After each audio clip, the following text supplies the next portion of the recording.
prayed. Jesus' matchless name, we have prayed. Can you please be seated? Thank you. God bless you. Pastor Tunji, I appreciate you. God bless you. You've done a DSS work on my life. I'm wondering where all of that is coming from. Okay, thank you. He's been a good friend, a brother, an encourager. Since the first day we met, we connected. And there's something that is called kindred spirits. I think that's what we've got together. God bless you. We are not going to waste our time again. We just go straight to the business. You don't need to be apologetic. You don't need to apologize for the attendance. You gave your best. I once organized a meeting in Lagos, spent so much money, gave our best to publicity. On the day of the meeting, nobody showed up. Not one single person showed up. We waited for 3 hours. When we didn't see anybody, I called my team, let's thank God and go home. So, and I didn't have the courage to organize that meeting again until another 1 year. So another 1 year, we gave our best. The meeting was supposed to start 10.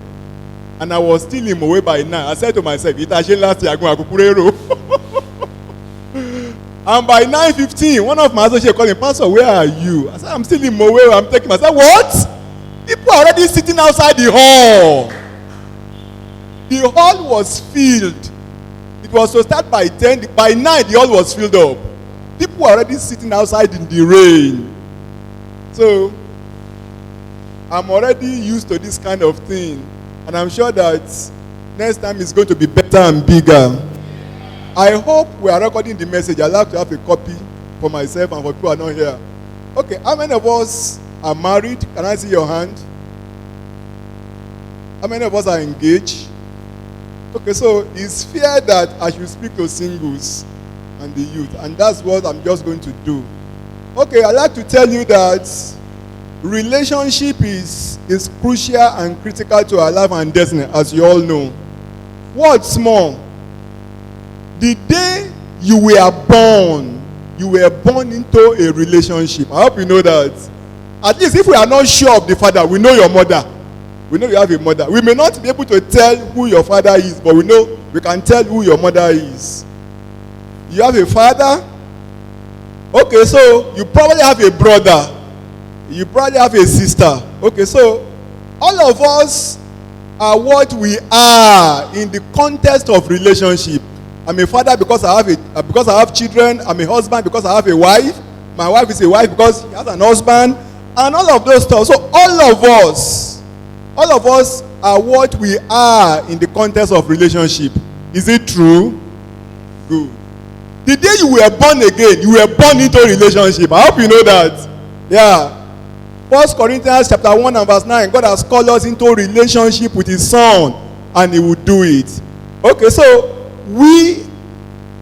whichever way you want to look at it, you can't do without relationship. That's my point. You can't survive without relationship. If you are a business owner, you must have clients that you relate with. You must have customers. You work in corporate environment, you must have a boss, a supervisor. People must work under you. Wherever you turn to, you must locate yourself in a relationship. Just that one is more important than the other. And one of those that is very important is what I'm going to be sharing with us. We are going to run because we don't have time and we have things that we need to talk about. So I'm going to be talking about the goals of courtship. So whether you want to go into one already in one, I've discovered lately that we encourage our young people, our youth to go into a relationship, but we don't teach them about courtship. Today, I'm going to teach you about the purpose of courtship and the rules for courtship. Because if you know the purpose and you violate the rules, you still get your finger burnt. Number one, the first purpose of courtship is a time of discovery of vision and purpose. Let me say that whatever you say you have received from God concerning that relationship is not final. Hello? that's why you are not walking to the altar the first day to get married to that man or to that woman, to that brother, to that. It's not final.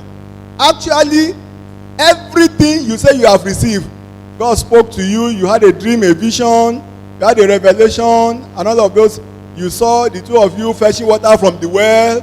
You saw the two of you walking on their road to the village. Listen, it is still in court. It is still being tried. That's why we call it courtship. I hope you know that. Those things is still in court. It's not final. It's not every relationship.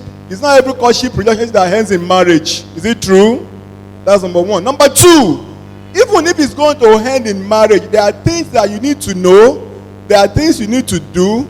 Because in the world, we say the end justify the means. Not with spiritual process. Both the ends and the means is critical to God. Are you understanding what I'm trying to say now? So, the number one thing that you do or that you need to know concerning courtship is that it's a time of discovery of purpose and vision. You want to know what that guy wants to spend his life with. You want to know the vision of that sister. You want to know the vision of that brother. If you follow a brother who has no vision, you will walk in the wilderness. That's number one. Number two is that Amos 3:3, two cannot walk together except they agree. A prophet cannot marry a politician. It won't connect. One is called to a life of proclamation, a life of declaration. That's who a prophet is. A politician is called to the life of compromise. The two can't go together. 1 Corinthians chapter 9 and verse 5. Paul said, are we the only one that don't have the privilege of taking Christian wife along with us? That means once you get married as husband and wife, where your husband go, you go. I tell people that once, anytime you think relationship, several of us don't think purpose. We don't think vision. In fact, for all of you that came out now, none of you mentioned vision. You are mentioning height. You are mentioning it should pamper you. I hear that. You will discover that when you get into marriage, all of these don't sustain your home again. Let me give this example. You can marry a leper sister with good statistics, figure 8. In 10 years, it can become a Michelin sister.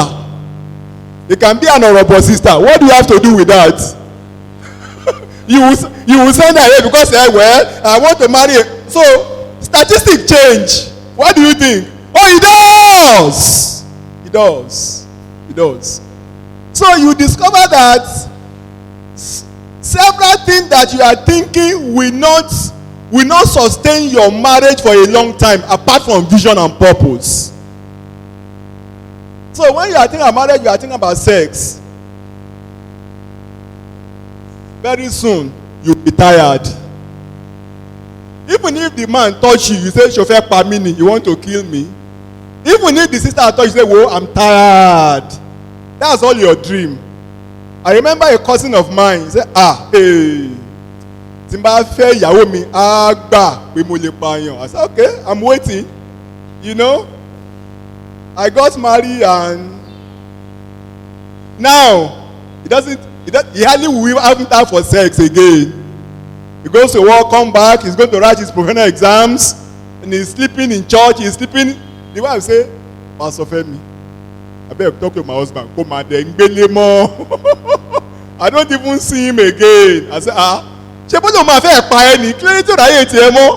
okay, so you discover that purpose and vision must connect. I'm telling you this based on scripture and based on my experience. I tell people that I don't have credentials in my marriage. What I have is testimony. I got married to my wife as a missionary. I got married to my wife as a Christian. We were both in Yaba Church. She was singing in Glory Landers. I was a missionary. But something didn't connect well. I was called to a missionary life. My wife felt she was called to be a manager. Okay, so after marriage, I was trying to make her a missionary. She was trying to make me a manager. Did you see the problem now? Yeah. That heated our marriage for a while until I was able to conquer her. Are you understand what I'm trying to say? Vision. Vision. Even before God brought the woman to Adam, he gave him vision. Genesis 2:15. God put Adam in the garden and asked him to walk it. That's vision. That's vision. So if the man and the woman is coming into your life, so I was speaking to one of my daughters. I said, I want to go into a relationship. I said, that brother is my son. Did he tell you that he's traveling to US? Does he have plan for you? You are going to start a relationship and that man will dump you and go to US. He won't remember you in 5 years. Your vision is not connecting. Number 2, is a time of discovery of several other relationships that you're already into before you met him or her. I hope you know that if you are meeting a sister today, he already has a father, he has a brother, he has a mother, he has a pastor. All of those relationships, it is time for you to know them, to know who they are. Because take it or leave it. Whoever is coming into your life now should know that your relationship with your family is quite important to you, especially in African context. Even relationship with pastor now, it's up in turning couples relationship.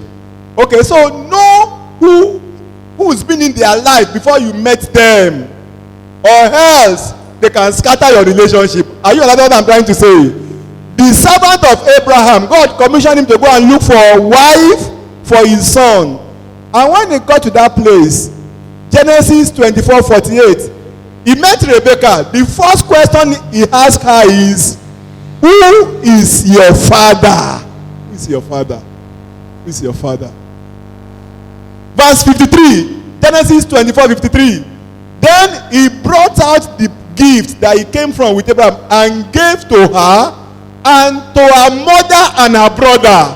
That man was wise enough to know that other relationship in the life of Rebekah is quite important to her, and he has to recognize them. So if a brother comes into your life now, he has problem with your father, he has problem with your mother, he has problem with your brother, he has problem with your pastor, suspect him.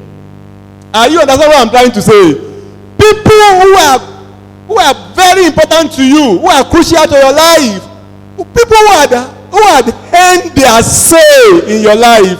And so if a man begins to have a problem with that, a sister begins to have problem with that, you had better suspect that man or woman. In fact, let me say this to you. I gave the sisters that I pastor or disciple, I gave them this rule, and I'll tell you the reason why I gave them that rule when I get there. I say, if anybody propose to you as a sister, or before you propose to any sister, come and tell me. If any brother propose to you as a sister, before you say yes, come and tell me. Some of them have issue with that. Pastor, you don't want to take the place of God. I say I'm not taking the place of God. It's not a safe rule. It's a safe rule. One came recently. Say, Pastor Femi, a brother proposed to me. And I say yes. I said just wait. Just wait. Let me pray. First week, second week, he came again. Pastor Femi, you're not saying anything. So, me, I'm already in love. I'm already in love. I'll go and say yes. So I say good luck to you. Okay, so she said yes to the brother and they started. By the second month, she started harassing me. I think we want to start counseling in church. I said, go ahead, go and write your letter. They will start with you. By the third month, she just came crying one day. Pastor Femi, I'm in a wrong relationship. I said, how did you know? And said, but you didn't tell me. I said, but I asked you to wait. So it's a time of discovery. Discover, it may not be possible for you to know everybody in his family. The way it may not be possible for her to know everybody in your family. But the people who are crucial to you, both of you must know them. There must not be a strange cousin one day moving into your home and wants to live with you and you don't know about him or her. Are you understanding what I'm trying to say? Okay? Number 3, it's a time of discovery of critical information about you and about him. Listen, even if God has told you something about that brother, does God make you a dumb? Does God switch your mind into neutral? The fact that you even had God about that brother, about that sister, does not mean that you must not know anything about him or her. Does not mean that you should walk blindly and dumbly. If there's anything like that, find out, ask questions. Psalm 19 and verse 2. It is not good to have zeal without knowledge, or to be in haste and miss your way. I hope you understand what I'm trying to say. Don't blame God for not asking questions, because it is your responsibility to know who you want to marry. That's a sad event that happened in our Yaba church, Escola church. To a brother and sister, they were engaged and they were coming for counseling. So every time the brother is coming to counseling, he's coming with 3-piece suits, with tie and with briefcase. He told the sister that he's an accountant. After the marriage, the sister discovered he was just a clerk. The sister was expecting accountant salary, but the brother could not meet up. Now, who is going to discover that for her? Is it God or her? She will have to do discovery herself. I was speaking with a sister who had a tough relationship with the husband, and she told me, Pastor Femi, I got to know that my husband is asthmatic after wedding. And she was telling me that with tears in her eyes. So if you already have a daughter when you were in secondary school, you better tell the brother. You know, most of us are scared because we want to open up. Yes, I agree with you that several of those information is what you bring to the table gradually but progressively. But you must, everything that is crucial and critical to your relationship, that brother must know, that sister must know. If it discovered after marriage you have married on deception and is liable under God, if he decides to walk away from that relationship, is good enough. Sorry, if he wants to walk away from that relationship, God will not have problem with it. So don't quote Bible for him. God hates divorce. Does God love deception? No, obviously. No. Okay? So, everything that you think that brother should know, let him know. Everything that sister, you think that sister should know, let him know. Don't build on marriage on pretense and deception. It will collapse like a pack of cards when the ships are down. Okay? And the only man that God will not help is an hypocrite. You know who an hypocrite is? Is a man who wears mask. Jacob struggled with the angel at Bethel all through the night, and in the morning the angel asked him, "Who are you?" And I'm asking you, that angel, does he not know who he's wrestling with? He knows. But he desired that Jacob will own up to his name and his identity. And that's when he got help. Don't walk into a relationship and you start telling yourself lies. It has a very serious consequence ahead of you. Number 3. Are we in number 3? Number 4. Okay, so I said bring every crucial information to the table. That's number 3. Number 4 is a time of discovery of your plan and purpose. A time of planning and building together. Okay? Ecclesiastes 4:9, two are better than one, because they have good reward for their labor.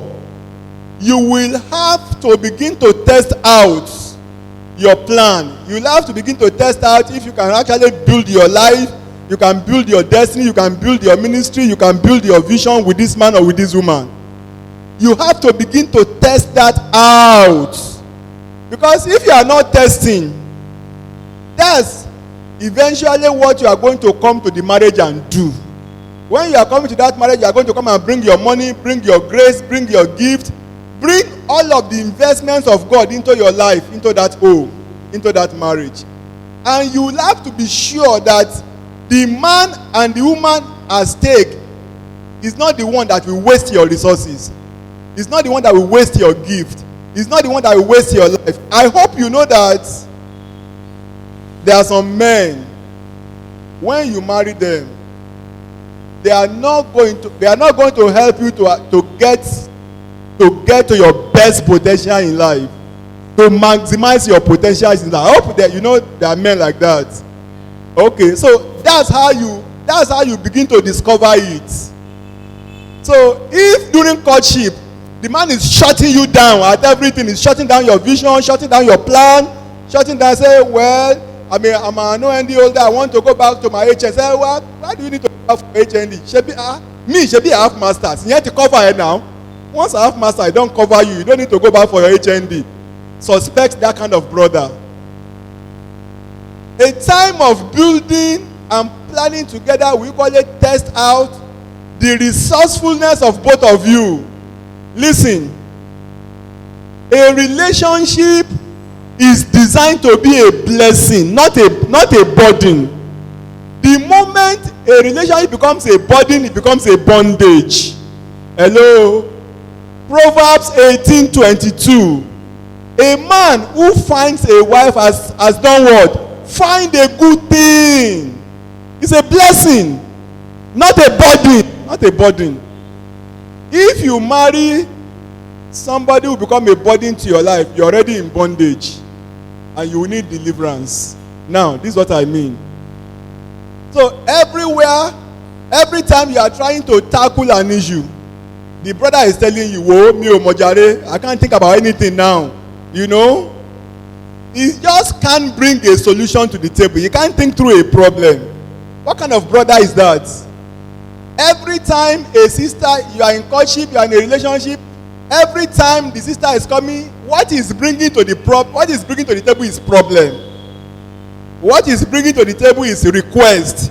What is bringing to the table is demand. He never brings a solution to the table. You are marrying a liability. So, all of you who says, "Whoa, I want a brother to pamper me. I want him to do this. I want him to do this." You want a brother who is he already has a car, has a flat, has everything. And when you marry him, you want him to take you to a Switzerland or Tantalizer. You want him to buy you fabric. You,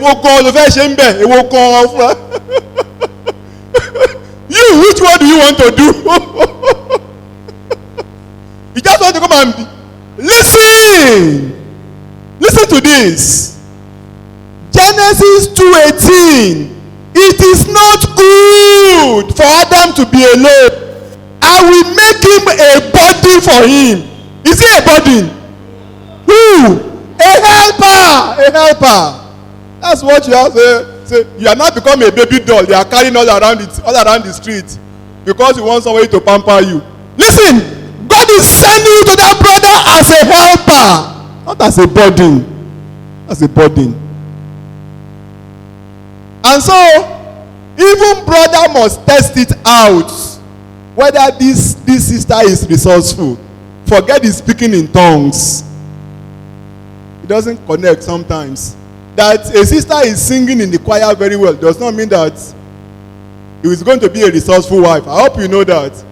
That a man is a good preacher does not mean that he's going to be a fantastic husband. It should be, but sometimes it doesn't just connect like that. So you really have to know as you test out your planning and your building the homes and marriage together. Number 5. Number 5 is a time of discovery of temperaments and personality traits. You have to discover. Don't enter the marriage and come and discover emergency.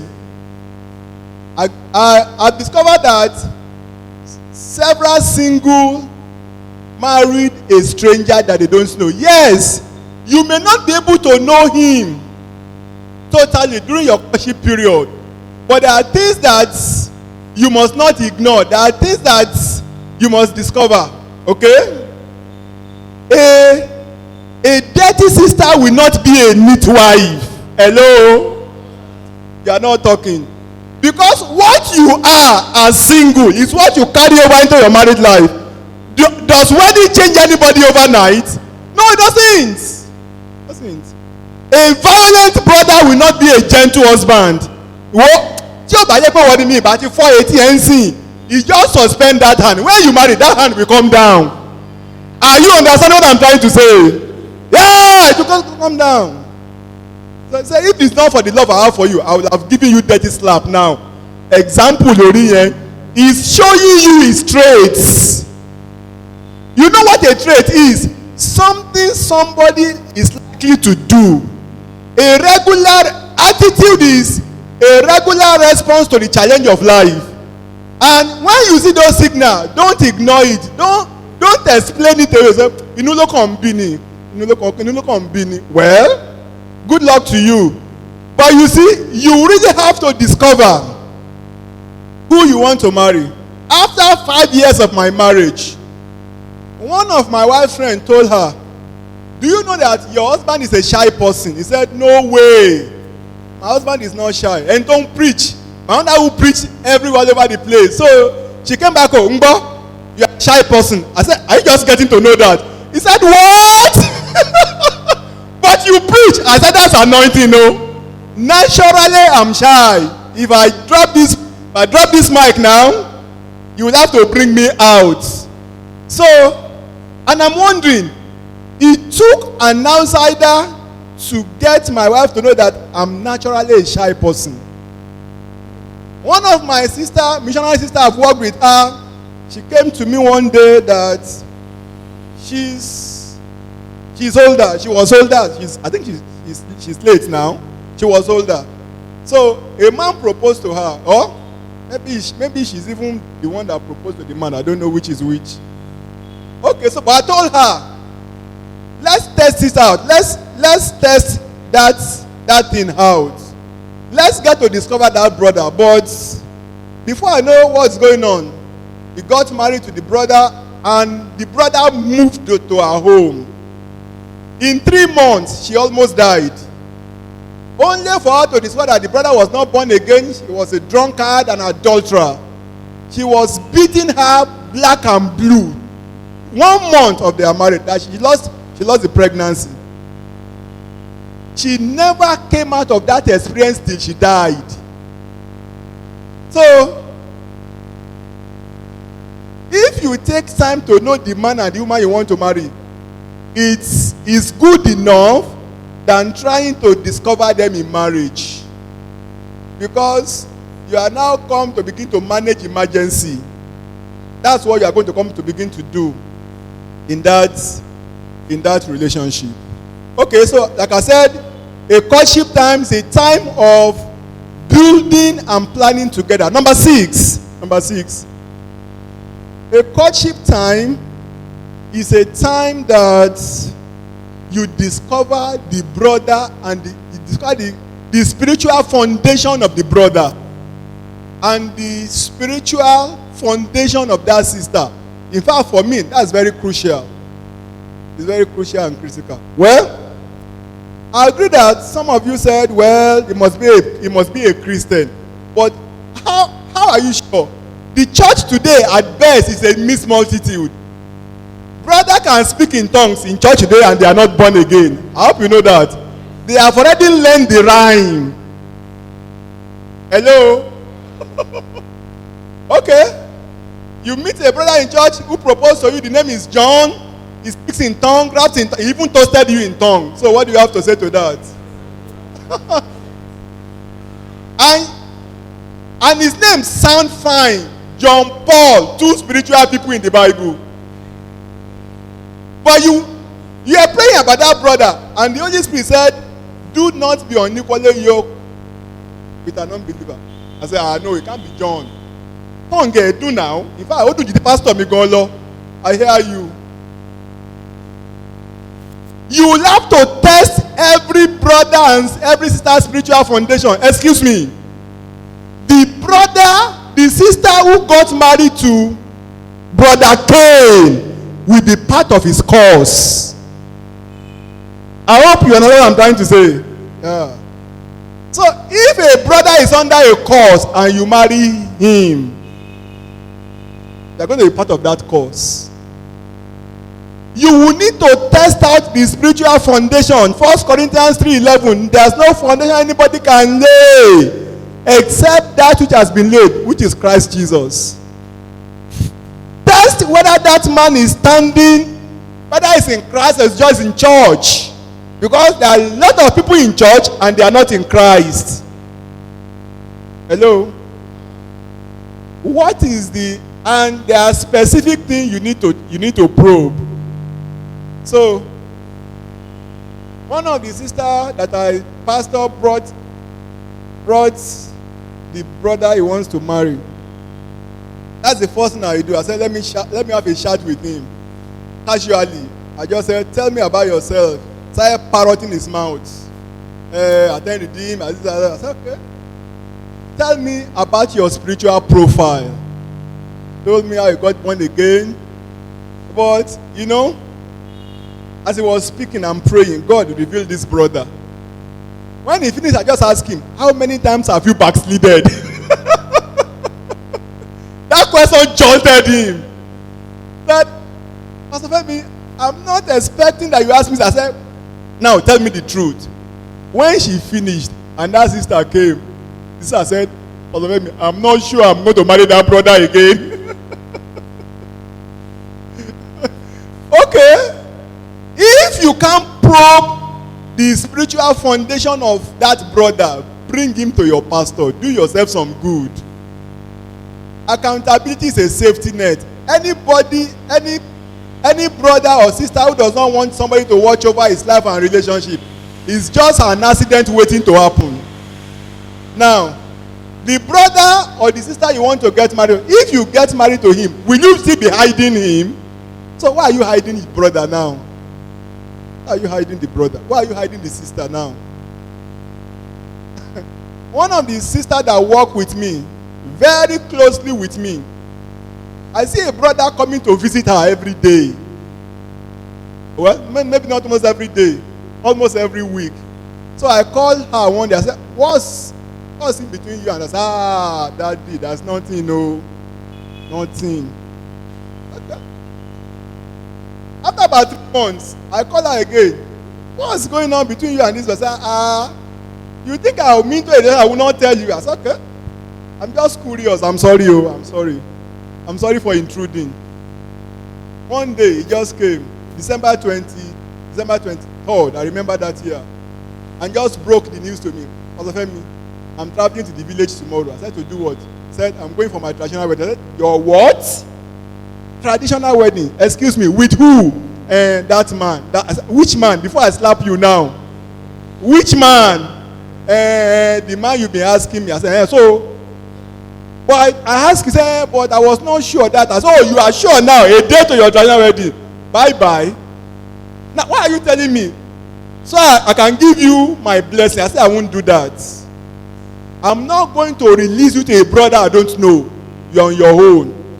I'm not asking you not to go. Okay. She was supposed to travel 24th. 24th, I didn't even call her. Just as 25th.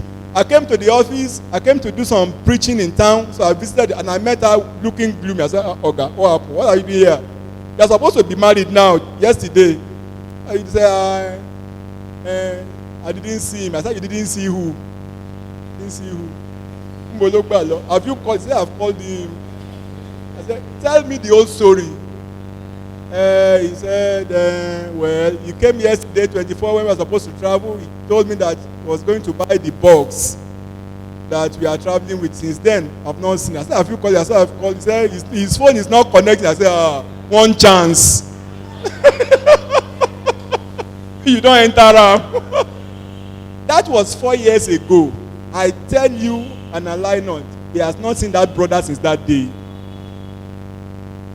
That brother left her devastated. Do you know who you want to marry? Do you know their spiritual foundation? If you can't test it, expose them to your pastor. Let them probe it for you. Let them probe that brother for you. Let them probe that sister for you. It's going to do a lot of good. Tell me what I have shared with you. The 6 things that you must discover. Number 1. Okay, of purpose and vision. Don't forget that. Number 2. Relationship. The relation that you've been into a relationship with that brother met you. So don't hide those relations. Even if your father is a farmer, let him know that your father is a farmer. If your mother is a pepper seller, let him know. If he wants to stay, let him stay. If he's not going to stay, let him go. It doesn't belong to you. Okay, number 3. Critical information about your life, about your past. Okay, some of those information you have to bring them out gradually and progressively. I'll give you an instance. If I have a sister in my ministry, she's a civil engineer. She has master's in structures, and she earns well. If a brother who is a teacher proposed to her, I will tell her to be cautious before she discloses her salary to that brother, for obvious reason. If a brother who's a teacher is earning 30,000 naira, and sister said, well, actually my salary is 300,000. Tí o bá tiẹ̀ fẹ́ ṣe tẹ́lẹ̀ tó bá gbọ́ salary ṣe kò ní dúró. That's why I said some of those information, don't bring them to the table once. As you test the integrity and the trust of the brother, of the sister, the same thing with sister. If a brother does declare his salary for you, even if you don't love that brother, you might rethink to love his money. Okay, it's both ways. So some of those things you have to do it gradually. Number 4. This is number 4 now. Time of planning and building together. Don't say we are not married yet. We are not going to do anything together. When you marry, so begin to test that out now. Whether you can really begin to plan, or whether you can really begin to build with that brother or sister. Number 6. Okay, temperament and personality traits, so that you don't discover a stranger after the day after wedding. Okay, let me give you the rules. The rules for courtship. Number 1, rule of spirituality. That brother has to be born again. Second Corinthians 6:14. Do not be unequally yoked with an unbeliever. What has light got to do with darkness? What has Christ got to do with Belial? 1 Corinthians 7:39. He said, if a woman who is a widow, whose husband is dead, that woman is free from the law of marriage, and he can marry anybody she likes, but that person must be in the Lord. That's the rule. It doesn't have to be first class. It has to be in the Lord. Because, okay, so it's not by church. It has to be in the Lord. And I ask you to be sure that he's a Christian, because there are so many crowd in church today. They've learned to dress like Christians, speak like Christian, so you may need to do a proper testing out. Number 2 rule is the rule of mutual purity. I've discovered lately that so many of our engaged couples are already neck deep into sexual relations. They are already active sexually. That's wrong.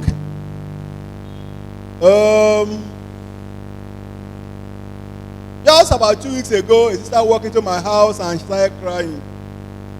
I said, tell me what happened. She said, well, I have a problem with my spiritual life. I'm down. And I'm in a relationship that is challenging. I just put a question straight to her. You're already sleeping together. I said, yes. He said for how long? Actively for 2 years now. The sister is in first squad, the brother is in redeem. Money not here that. Combination to that. Okay. And that's not, I have to have deal with several cases like that. There was a brother who works with him. He's a fantastic brother, spiritual. One of my best men. One day we're having a program and I asked him to come and lead prayer. That is gifting.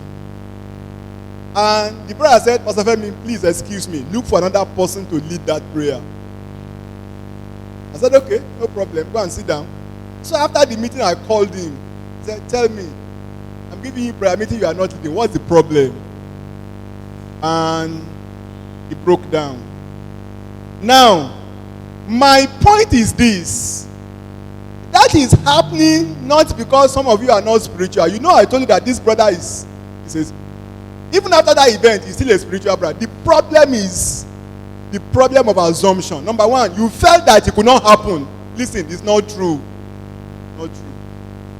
I'm a pastor, but guess what? I am a man before I am a man of God. Are you understanding what I'm trying to say? The day a man assumes that he cannot fall, that man is already coming down. 1 Corinthians 10:12. Let him who stand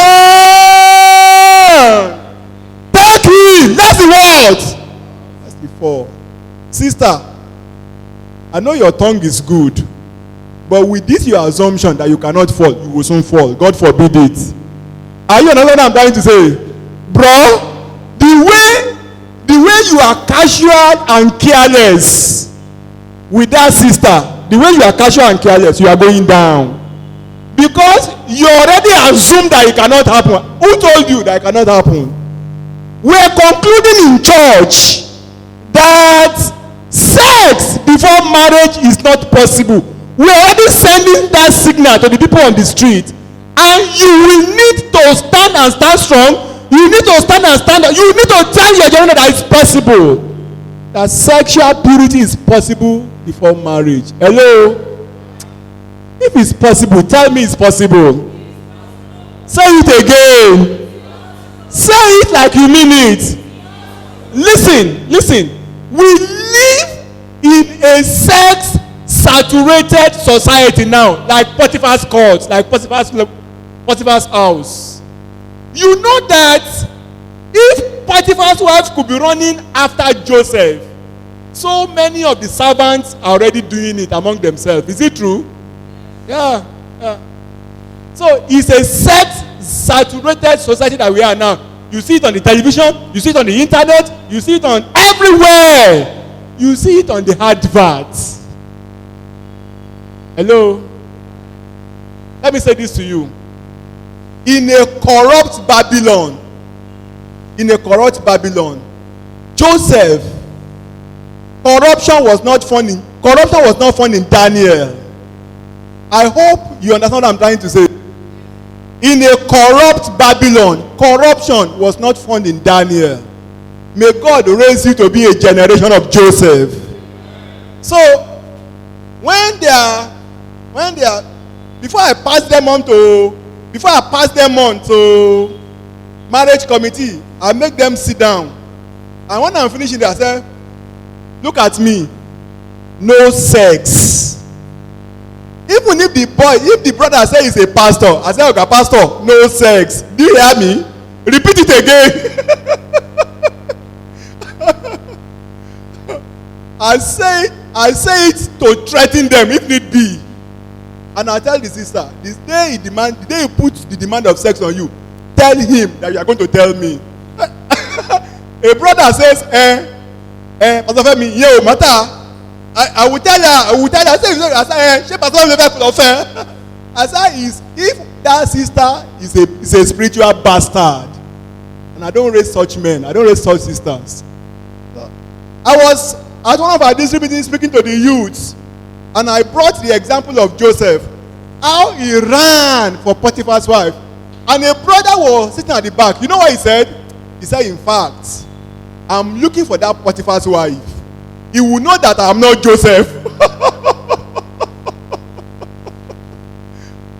Wow, but I know I have seated before me here Joseph. I pray for you that God will keep you. God will sustain you. Hebrew 13:4, marriage is honorable and marital bed undefiled. God will judge. God will punish every fornicator. He didn't say God will forgive them. He said God will judge them. What that judgment is, I don't know. But let me say this to you. If you deceive your pastor, if you have been sleeping with yourself to the point of marriage and we wed you, you have deceived heaven, and the right judgment will wait for you after that. What that judgment is, I don't know. But you see, Yoruba says that iyan ọdún márùn ó máa ń yẹ kí ni? Ó máa ń gbóná. Even to heavens, what you have done 3, 4, 5 years before marriage can wait for you 10 years down the line. Especially if you have not taking the right step of confession and restitution to your pastor or to the people that are needful. Because that's part of the man that you have deceived, who has wedded you. Okay, number 3 rule. Number 3 rule is the rule of mutual openness. Genesis chapter 2 and verse 25. Adam and Eve were both naked and they were not ashamed. Okay? You will have to make up your mind. Sometimes you do it at the risk of being taken for granted. You have to make up your mind that you are going to be open to the brother. You have to make up your mind that you are going to be open to the sister. You are going to be open. Okay, so still talking about critical information. Don't deceive anybody into marrying you. Don't deceive anybody into don't deceive anybody into marriage. I've been speaking with married couples, I've been speaking with engaged couples, and several times what I come to discover, actually what is eating up and generating heat and tension in their marriage is what's been there before they got married. Just that after marriage. And you know, if you don't lay proper foundation, marriage will heat up your life and destiny. Okay, so the rule of openness. If there are things that you are afraid to tell the brother, if there are things that you are afraid to tell the sister, then tell your pastor about it. Sometimes you need your pastor to break the news to him. Well, it's not, like I said, it's not everything, but there are things that are crucial and critical to your marriage that brother must know, that sister must know. If he stumble on it after marriage, my hand no deal. Oh, me osimbe. That's why we are teaching you what we are teaching you now. Okay? Rule 5. Rule 5. Is it rule 4? I've done. Okay, rule 4. Okay. The rule of spiritual oversight. Don't start a relationship without the oversight of your pastor or your discipler. Listen. Anytime you start a relationship in the dark, every time you start a relationship in isolation, 8 out of those relationships will head into confusion. We head into big trouble. Okay, so the sister I told you about, I said, did you tell me about that relationship? He said no. Did you tell you another point? He said no. So already there is an atmosphere of confusion around that relationship. Why are you hiding that relationship? You are hiding from a pastor, you are hiding from your mother, you are hiding from your father. You say, well, I know what I'm doing. What are you doing that other people around you must not know? What is it that you are doing? You are hiding the man you are going to marry for your pastor who is going to marry you. You say you know what you are doing. Oh, you want to open up, you want to unwrap the brother like a surprise to your pastor, Abi? Is that what you are trying to do? You want to make him a surprise to your mother? No. Not correct. You know, like I said, okay, so I gave them that rule. Once a brother proposed to you, before you say yes, come and tell me. They all rush at me as if they are going to tear me into pieces. I said, sorry, I'm not going to change that rule. And let me give you the reason. First, 2 Corinthians chapter 1 and verse 24. 2 Corinthians 1:24. So I'm giving you the scripture basis for it. Paul said to the Corinthian church, we are not trying to lord it over your faith. We are not telling you how to put your faith to work. We are just working together with you for your joy, or so that your joy might be full. So when I tell you, come and tell me, or go and tell your pastor, it's not because we are teaching you how to run your life. It's simply because we want to work together with you so that 2 Corinthians 1:24, not 1, 2 Corinthians, so that your joy can be full.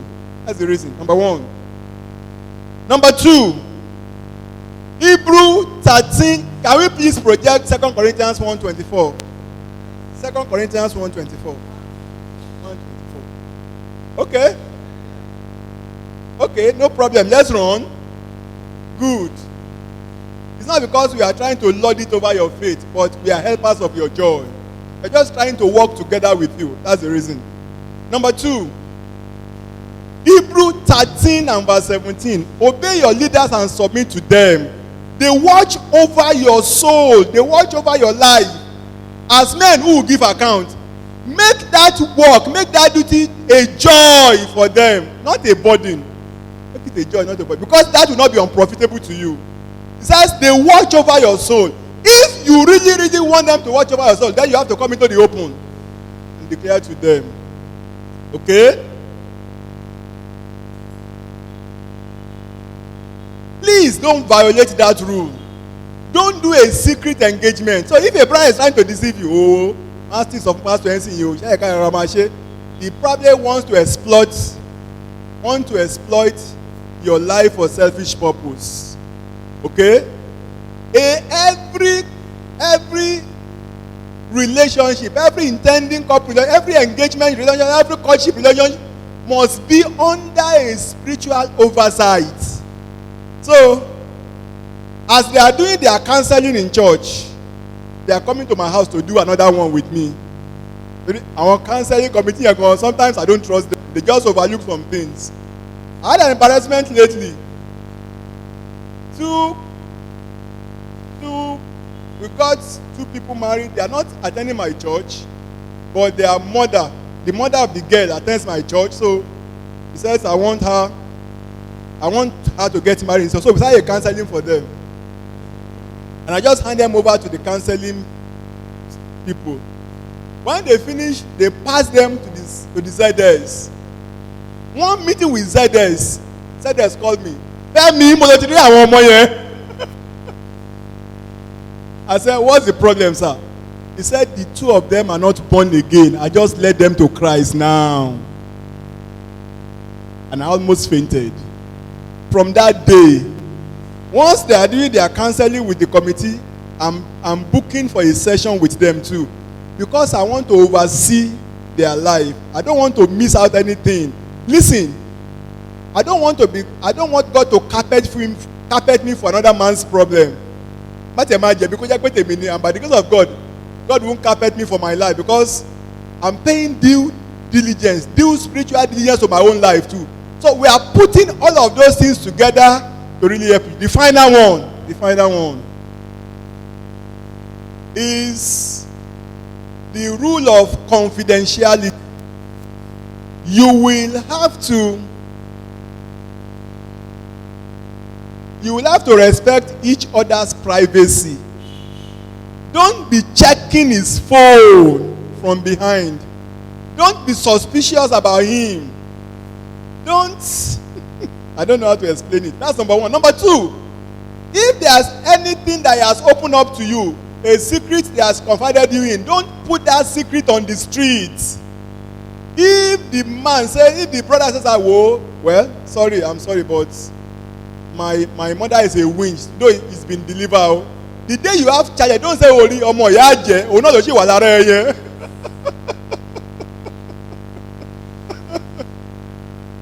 You have to keep your secret. Now, I have a brother in my ministry that I wedded last year. The sister is older than him, and the family doesn't like that. They felt that the brother is getting married to his auntie, who is going to control him. They suspected that. So they started putting him under pressure. How old is he? How old is she? How old is she? So the two of them came to my house. I said, no way. You can't break the news to them. Because that is what they are going to use against her and you after that marriage. Once your family gets to know that your wife is older than you, wọ́n sọ pé orí o ṣe ní máa gbọ̀n lọ lé nígbà yẹn pàǹtí ẹ̀ ló fẹ́ wọ́n ti ń pè ẹ̀ ní àbí.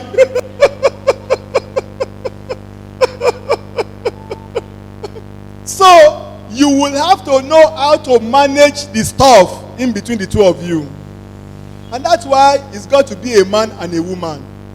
Genesis 2:24. A man will live and cleave. So it is during the courtship that you are now going to begin to do the intentional living. The intentional living and the deliberate cleaving. Some of those things that will come in between you have to begin to deal with it. Maybe that's the last rule I'm trying to give now. Mutual bonding. That's the last rule. Okay? Because you see, I discovered that some men are living. They are living their parents, they are living their friends, but they are not cleaving. They are not joining to their wife. They are just standing in the middle. Say, whoa, just keep your own, make I keep my own. They have left, really. But the only thing they are not doing is that they are not cleaving. They are not cleaving. There's no deliberate cleaving. In some cases, they left quite all right. But what they are cleaving to is to their ministry, to Arsenal, to Man U, their office. They are not cleaving to their wife. So when they leave the office, they are going to a viewing center to go and watch Arsenal. And they are coming home around 10.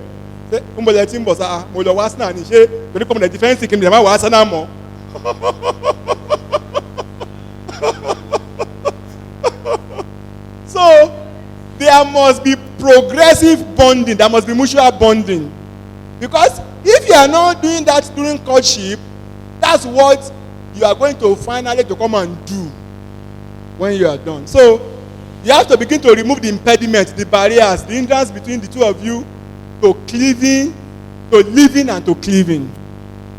And I'm trusting God that as you do that, God will give you the grace to take the right decision.